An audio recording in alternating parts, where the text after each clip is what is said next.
Hello friends. UPPCS 2023 prelims का exam 14 मई 2023 को होना है। जैसा कि आप सभी अन्य अब तक एग्जाम कैलेंडर देख लिया होगा, यूपीपीसीएस का एग्जाम थोड़ा सा एक्सपेक्टेड पहले है, करीब एक मंथ पहले सोचा जरूर गया था कि जून में जहां तक है शायद ऐसे सेकंड वीक तक होगा, लेकिन यहाँ पर मई के सेकंड वीक में ही एग्जाम रख दिया गया है। तब यहाँ पर आप सभी के समक्ष एक स्थिति होगी कि अब बचे हमारे पास 4 महीने, इन 4 महीनों में हमारी स्ट्रेटजी कैसी होनी चाहिए, क्या पढ़ना है, कितना पढ़ना है, रिवीजन क्या करना है, टेस्ट सीरीज कितनी लगानी है, करंट अफेयर्स कहां से पढ़ना है, किसको कितना समय देना है, कितने टाइम कितनी बार यहाँ पे रिवीजन करना है। इन सारी चीजों को लेकर के आप अगर दुविधा में से ग्रस्त हैं तो आज इस वीडियो के माध्यम से इस समस्या का मैं समाधान कर रहा हूं। एक बेसिक यहाँ पर एक स्ट्रक्चर क्या होना चाहिए, एक रिवीजन का प्रोसेस क्या होना चाहिए और कितनी बार आपको यहाँ पर पढ़ना है, आपको कौन सा रिसोर्स यहाँ पर उठा के पढ़ना है, क्योंकि यूपीपीसीएस प्रीलिम्स को लेकर ये 4 महीने की मैं स्ट्रेटजी आपको डिस्कस करने जा रहा हूं। और देखिए, बहुत एक सिंपल, बहुत ज्यादा कुछ करने की जरूरत यहां पर नहीं है, बस अपने बेसिक्स पर स्ट्रिक्ट रहिए। देखिए, यूपीपीसीएस के एग्जाम में आपको जो कुछ चीजें जो है वो मैं बता दूं। पहली चीज तो यहाँ पर फैक्चुअल क्वेश्चन आपको आएंगे, तो आपका फैक्ट पर आपकी पकड़ अच्छी होनी चाहिए। ठीक है, जो भी टॉपिक आप पढ़ने वाले हैं, चाहे जीएस पढ़ें, चाहे करंट अफेयर्स पढ़ने वाले हो, यूपी स्पेशल पढ़ने वाले हो या कुछ भी अदर टॉपिक देखने वाले हो, उनका फैक्ट आपको आना चाहिए, क्योंकि फैक्चुअल क्वेश्चन आपको बहुत आने हैं, क्योंकि इनका जो रिसोर्सेज है, जो क्वेश्चन पूछने का तरीका है वो कैसा है, वन लाइनर है। ठीक है, मल्टीपल चॉइस क्वेश्चन अर्थात एमसीक्यू टाइप के क्वेश्चन ये नहीं पूछते हैं यूपीएससी के तरह। तो यहां पर बहुत डीप नॉलेज की हमें जरूरत नहीं है। यूपीपीसीएस के प्रीलिम्स के लिए आपको वन लाइनर, आपको फैक्ट यहां पर चीजों, कॉन्सेप्ट यहां पर इस तरह की चीजें क्लियर रहेंगी, तो आप इस सेशन, इस एग्जाम को, यूपीपीसीएस के प्रीलिम्स को 4 महीने में भी क्लियर कर सकते हैं। इसको यहाँ पर स्ट्रेटजी आपको ऐसी रखनी है, पढ़ना वही सारी चीजें हैं, वही सारे सब्जेक्ट पढ़ने हैं, लेकिन पढ़ने का जो तरीका है वो यूपीपीसीएस के एग्जाम के लिहाज से देखा जाए। क्योंकि प्रीवियस अगर आप क्वेश्चन उठाकर देखें तो वहां पर जो स्टैंडर्ड उन्होंने सेट किया है वन लाइनर क्वेश्चन का है, तो फैक्चुअल चीज अगर आपकी पकड़ अच्छी है तो वहां पर आपका काम हो जाएगा, आप यहां पर इस पर स्कोर अच्छा कर सकते हो। दूसरी चीजें देखा जाए तो यूपीपीसीएस प्रीलिम्स का अगर आपकी हिस्ट्री अच्छी है, जनरल साइंस अच्छी है, करंट अफेयर्स अच्छा है, यूपी स्पेशल आपको अगर देखा जाए आपको अच्छा है, तो आप यहां पर बहुत अच्छा स्कोर कर सकते हो, क्योंकि यहां से मल्टीपल क्वेश्चन आपको यहां पर पूछे जाते हैं। तो यहां पर कुछ सब्जेक्ट है जिससे आपको बहुत ज्यादा क्वेश्चन वो पूछते हैं, और इन सब्जेक्ट पर अगर आपकी कमांड अच्छी है तो वहां पर आप अच्छा स्कोर कर सकते हो। तो यहां पर जब प्रीलिम्स की तैयारी करने जा रहे हो, जो आपके 4 महीने की जो स्ट्रेटजी बनाने जा रहे हो, ये 4 महीने की स्ट्रेटजी इन्हीं सब्जेक्ट पर बेसिस है, इसी पर बेसिस है कि आपको इन 4 महीने में करना क्या है। देखिए, हर एक चीज पढ़नी है, हिस्ट्री पढ़नी है, ज्योग्राफी पढ़नी है, पॉलिटी पढ़नी है, इकोनॉमी पढ़नी है, आपको जनरल साइंस पढ़नी है, आपको देखा जाए एनवायरमेंट पढ़ना है, और इसके साथ साथ करंट अफेयर्स है, जनरल हिंदी है, आपको देखा जाए सीसैट भी आपको लगाना है। ये सब के सब आप 4 महीने में कैसे करोगे, तो मैं आपको एक शेयर करता हूं, एक शेड्यूल बहुत ही सिंपल सा है, बस आपको यहाँ पर ये शेड्यूल को अपने हिसाब से भी आप बनाना चाहें बना सकते हैं, लेकिन यहाँ पर मैं एक बेसिक सा मॉडल आपको देने जा रहा हूँ, एक स्ट्रक्चर देने जा रहा हूँ एक शेड्यूल का, जिसे आप यहाँ पे फॉलो कर सकते हो। देखो बच्चों, ये यहाँ पर आपका शेड्यूल है। ठीक है, यहाँ पर देखिए मैंने जैन से लेकर के मई तक का टाइम, यहाँ पे जो 14 मई को आपको एग्जाम है फाइनल, ठीक है, और जनवरी, फरवरी, मार्च और अप्रैल, ये 4 महीने हैं जहां पे आप अपना काम कर सकते हो, रिवीजन का प्रोसेस स्टार्ट कर सकते हो। अब 4 महीने में देखा जाए तो कितने घंटे आपको पढ़ने के लिए निकालने हैं, कम से कम मानकर चलिए एक एक सेशन हमें मैंने यहाँ पर देखिए आपको टाइम 1 2 3 4 यहाँ पे 4 टाइम रखे हुए हैं, और हर टाइम को अगर हम कहें 2 से 3 घंटे का अगर एक शेड्यूल अगर आप बना लें, तो मान लीजिए कम से कम 8 घंटे, और अगर आप 12 घंटे, 8 से 12 घंटे के बीच अगर आप अपने स्टडी शेड्यूल को यहाँ पर निकाल लेते हैं, तो ये बहुत ज्यादा, मैं कहता हूं, अपनी तैयारी के लिए आप पर्याप्त समय निकाल सकते हैं। 8 से 12 घंटे, इतना मिनिमम 8 घंटे, मैक्सिमम 12 घंटे, आप यहाँ पे 4 महीने आप स्टडी कर लीजिए, आपका काम हो जाएगा। अब इसके लिए करना क्या है, तो यहाँ पर ये हर सेशन 2 से 3 घंटे का, जिसको जैसा भी यहाँ पर बनाना है वो इसमें यहाँ पर आपको कर सकता है। ठीक है, तो यहां पर आप देखें तो 2 से 3 महीने को लेकर के हम यहाँ पर जो स्टडी है हमारी, तो वो आप इसमें देख सकते हैं। एक तो यहां पर देखें तो आपको सबसे पहली चीज जो है वो आपको मंथ जैन का है, इसमें आपको हिस्ट्री, पॉलिटी, इकोनॉमी और करंट अफेयर। देखिए, एक सेशन यहाँ पे जो टाइम है आपका वो आपको करंट अफेयर्स का ही रखना है। ठीक है, एक सेशन क्या करना है, आपको करंट अफेयर्स का यहाँ पे रखना है। बाकी जो सेशन यहाँ पर है वो आपको इसमें आप कर सकते हैं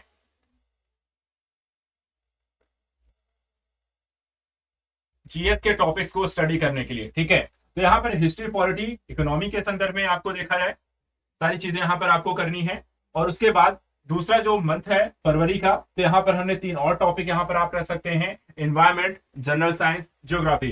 करंट अफेयर्स यहाँ पर चलता रहेगा, क्योंकि करंट अफेयर्स आपको कम से कम 16 महीने का करना है। अप्रैल, यहाँ पर देखिए करंट अफेयर्स को आपको जनवरी से लेकर के देखा जाए तो आपको मानकर चलिए अप्रैल तक का, नहीं तो 15 अप्रैल तक या मार्च तक का, तो फिर भी आपको करके जाना पड़ेगा। ठीक है, तो यहाँ पर जनवरी से लेकर के मार्च या अप्रैल तक का करंट अफेयर्स आपको आएगा ही आएगा। तो 15-16 महीने का करंट अफेयर करना है, और वो 1-2 महीने में होगा नहीं। तो वहां पर आप लगातार करंट अफेयर्स के लिए एक सेशन निकाल लो, 2-2.5 घंटा 3 घंटा डेली करंट अफेयर पढ़ना है। दूसरी साइड यहाँ पे हिस्ट्री, पॉलिटी, इकोनॉमी को 1 महीने में खत्म करना है। एनवायरमेंट, जनरल साइंस, आपको ज्योग्राफी 1 महीने में खत्म करना है। यूपी स्पेशल, सी सेट, जनरल हिंदी आप यहाँ पर खत्म कर सकते हो। उसके बावजूद अगर आपने इतना काम यहाँ पे कर लिया, जो आपको अप्रैल का मंथ और बचेगा। देखिए यहाँ पे मल्टीपल टाइम रिवीजन मारना है, ये एक टाइम से काम नहीं बनेगा। हर सब्जेक्ट को 2 बार रिवीजन जरूर करना है, 2 बार कंप्लीट रिवीजन होना चाहिए। एक बार से यहाँ पर काम नहीं बनेगा। तो यहाँ पर देखिए 1 मंथ में मैंने सिर्फ रिवीजन रखा हुआ, ये रिवीजन सेकंड टाइम के संदर्भ में है, और आप यहाँ पर कन्वर्ट इसे कर सकते हैं कि जनवरी फरवरी में मैं एक बार सारे सब्जेक्ट का रिवीजन कर लूं, और मार्च अप्रैल में यहाँ पर सेकंड टाइम में रिवीजन कर लूं। तो 4 महीने हैं, हर सब्जेक्ट का 2 बार रिवीजन करना है। इस टारगेट के साथ आपको ये काम शुरू करना है। तो यहाँ पर देखिए आप 2 घंटे देते हैं, 3 घंटे देते हैं, इससे मतलब नहीं है, लेकिन 2-3 घंटे में यहाँ पर हिस्ट्री आपकी खत्म हो जानी चाहिए। टारगेट करो कि जनवरी या फरवरी तक मेरा खत्म हो जाए। कुछ सब्जेक्ट देखिए बड़े हैं, कुछ सब्जेक्ट छोटे भी हैं। जैसे कि आपको यूपी स्पेशल आपको थोड़ा छोटा पड़ेगा, आपको एनवायरमेंट यहाँ पर सब्जेक्ट थोड़ा सा छोटा पड़ेगा, आपको जल्दी यहाँ पे कंप्लीट हो जाएगा।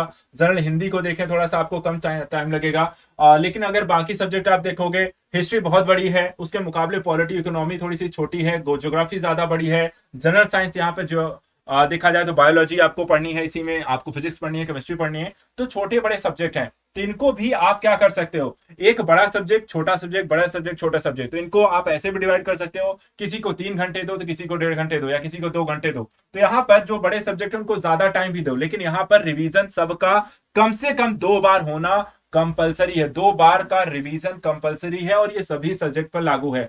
और 4 महीने में आपको टारगेट करने के हर सब्जेक्ट को 2 बार जरूर यहाँ पर रिवीजन करना है। तो आप इसे यहाँ पर एक सिंपल सा फॉर्मेट में मैंने सारे सब्जेक्ट लिखकर आपको दिखाए हैं। करंट अफेयर्स भी आपको यहाँ पे करना है, और जब यहाँ पर रिवीजन हो जाएगा तो यहाँ पे देखिए सबसे लास्ट में मैंने आपको लिखा है टेस्ट सीरीज के संदर्भ में। ठीक है, टेस्ट सीरीज यहाँ पर आपको सबको करनी है, और कम से कम देखा जाए तो कम से कम यहाँ पर आपको 20 से 25 आपको टेस्ट सीरीज में लगानी है। ठीक है, 20 से 25, 30 हो जाए, कितनी भी हो जाए। ठीक है, 20, 25, 30 टेस्ट सीरीज सबको लगानी है।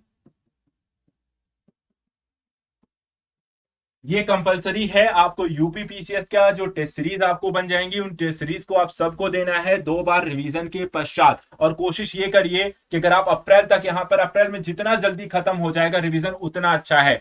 14 मई को यहाँ पर एग्जाम है, कोशिश करिए कि उससे 20 से 25 दिन पहले, ठीक है, 20 से 25 दिन पहले आपका पूरा 2 बार रिवीजन खत्म हो जाए, और उसके बाद फिर आप रिवीजन यहाँ पे 5 से 10 दिन पहले, या कह सकते हो अगर 14 मई को एग्जाम है तो 10 मई तक आप कम से कम यहाँ पे टेस्ट सीरीज जरूर लगाएं, और अंतिम 2-3 दिन पूरी तरह से फ्री और रिलैक्स रहें। अपने एग्जाम ओरिएंटेड जो बाकी का काम होता है, सेंटर कहीं जा रहा है, डॉक्यूमेंट्स उसके संदर्भ में चाहिए, रहना इत्यादि चीजें हैं, वो वहां पे देखना है। तो यहाँ पर फ्री रहना है 11, 12, 13 को, कोई टेंशन यहाँ पे नहीं लेनी। जो पढ़ना है पढ़ो, नहीं पढ़ना है मत पढ़ो, लेकिन ये सारा काम हमें 10 मई तक खत्म करना है। 10 मई तक आपकी 20, 25, 30 जितनी भी टेस्ट सीरीज लगा सकते हो लगाओ। पर डे अगर आप देखो 10 दिन में अगर आप देखोगे पर डे 2 से 3 अगर टेस्ट सीरीज लगाओगे तो भी 20 से 30 आप लगा सकते हो। और उससे पहले हो गया 15 दिन अगर मिल गए तो 15 दिन 2-2 भी लगाओगे तो 15 दिन में आप 30 टेस्ट सीरीज लगा सकते हो। तो ये सारा काम यहाँ पे देखिए एक बहुत ही सिंपल सा आपको मैंने यहाँ पे एक अप्रोच बताया है जो आपको यहाँ पे करना है। अगर आप ये कर पाए तो आपके सक्सेस के होने के चांसेस बहुत बढ़ जाएंगे। इसके अलावा बच्चों अगर आपको कोई भी दिक्कत है किसी भी चीज को लेकर, यूपी पीसीएस के एग्जाम को लेकर, तो आप कमेंट में जरूर बताइए। मैं आपको यहाँ पर उस पर वीडियो बनाऊंगा, आपसे यहाँ पर वार्तालाप करता रहूंगा। लाइव सेशन भी हो सकता है, बहुत जल्दी स्टार्ट करूंगा, और साथ ही साथ यहाँ पे आपकी करंट अफेयर्स की वीडियो सीरीज भी आपके लिए लेकर आऊंगा, जो आपकी परीक्षा को यहाँ पर आपकी तैयारी को बहुत बेहतर बनाएगा, आपकी उसमें हेल्प करेगा। और अगर आपको कहीं भी कोई दिक्कत होती है तो आप यहाँ पर इस वीडियो के कमेंट बॉक्स में जरूर बताइए, ताकि अगर कोई दिक्कत है तो मैं उसका समाधान करूंगा। बीच बीच में आपके साथ मिलता रहूंगा, आपको गाइड करता रहूंगा, लेकिन जो बताया जा रहा है उसे फॉलो जरूर करना है। तो आई होप आपको यहाँ पर इस शेड्यूल से हेल्प मिलेगी, और आपने जो पढ़ने का जो तरीका है, जो आप पढ़ना चाह रहे हैं, जो रिवीजन कर रहे हैं, हाँ एक सोर्स के तौर पे आप यहाँ पे सभी घटना चक्र पढ़ सकते हो। ठीक है, घटना चक्र पूर्वावलोकन 2022